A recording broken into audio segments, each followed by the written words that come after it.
Минимално зголемување на бројот на повици дневно се регистрираат во итната медицинска помош во Скопје во овој период, кога преовладува променливо време и кога има голема влага и загадување во воздухот, како и промени во воздушниот притисок.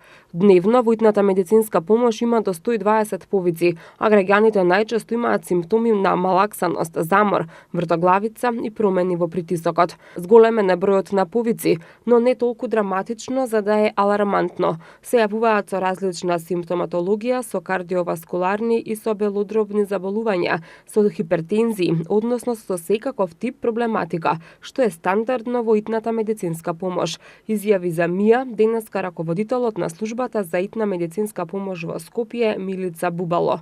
Таа нагласи дека хронично болните навреме треба да ја земаат терапијата што им е пропишана од лекарите.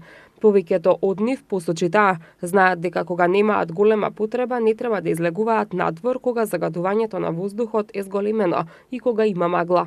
Кога има зголемено загадување на воздухот, трпи кардиоваскуларниот систем, се губи здив, се јавува отежното дишење.